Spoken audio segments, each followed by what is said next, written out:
اور میرے نبی کی ساری تعلیمات کا خلاصہ دو چیزیں ہیں. ایک اللہ سے جڑو عبادت کے ذریعے، نماز کوئی نہ چھوڑے، روزہ کوئی نہ چھوڑے. زکوٰۃ فرض ہے، ادا کرو، یہاں ادا کرو. اتنے تمہارے غریب لوگ ہیں، اتنے ضرورت مند لوگ ہیں، یہاں ادا کرو. ہم نے آپ کو اپنے چندے کے لیے بالکل نہیں جمع کیا کہ عام طور پر پاکستان کمیونٹی کے مالدار لوگوں کو جمع کرتے ہیں تو پیچھے بات ہوتا ہے، ہاں میں کوئی پاؤ پاؤنڈ 2 پاؤنڈ دے بھی پاؤ. اللہ کے فضل سے ایسا کوئی چکر نہیں ہے. ہم آپ کو دینے آئے ہیں، آپ سے لینے نہیں آئے. میری 1 گھنٹے کی بات کا خلاصہ ہے کہ میرے بھائیو، اللہ کو ڈھونڈو جہاں مرضی رہو، اور ڈھونڈنے کا راستہ صرف ایک ہے، صرف ایک، وہ ہے محمد الرسول اللہ صلی اللہ تعالی علیہ وسلم کی پاکیزہ اور مبارک اور خوبصورت زندگی، جس کا ایک حصہ عبادات ہیں، جس میں نماز فرض ہے، روزہ فرض ہے، زکوٰۃ اور حج مالداروں پر فرض ہے. لیکن نماز سارے دن کی ڈیوٹی، سارے ہفتے کی ڈیوٹی، سارے مہینے کی ڈیوٹی، سارے سال کی ڈیوٹی، ساری زندگی کی ڈیوٹی. روزہ سال میں 1 مہینہ بیمار کو معاف ہے، بعد میں رکھ لو. نماز بیمار کو بھی معاف نہیں ہے. حج مالدار پہ ہے، زکوٰۃ مالدار پہ ہے، پورے سال میں کسی وقت ادا کر دو.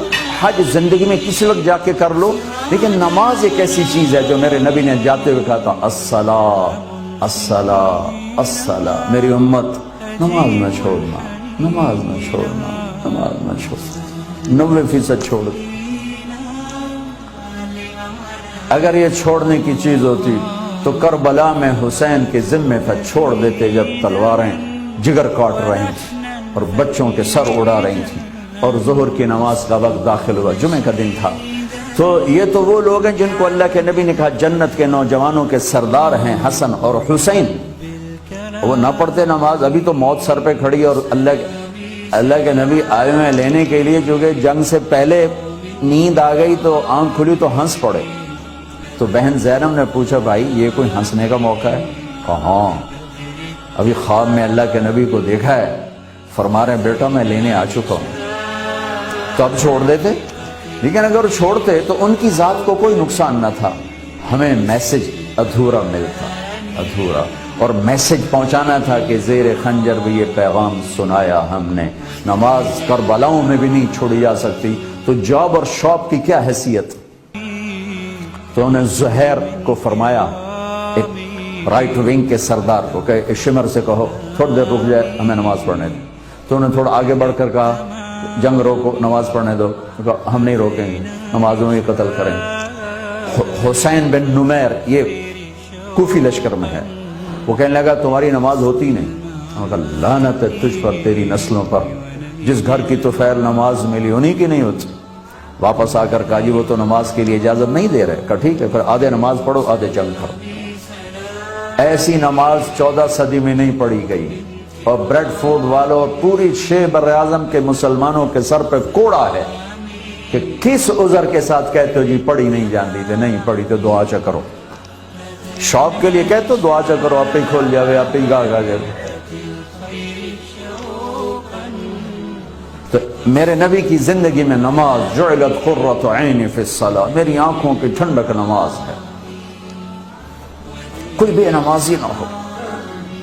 بریڈ فورڈ پاکستان والوں سے بھرا پڑا ہے، بے نمازی کوئی. دوسرا ونگ ہے، 2 پروں سے پرندہ پرواز کرتا ہے. میرے نبی کے دین کے 2 پر ہیں. ایک حقوق اللہ ہیں جس میں نماز سب سے اعلیٰ ہے، دوسرے حقوق العباد ہیں جس میں حسن سلوک سب سے اعلیٰ ہے. یہ دوسری چیز میں ہم بڑی مار کھا رہے ہیں.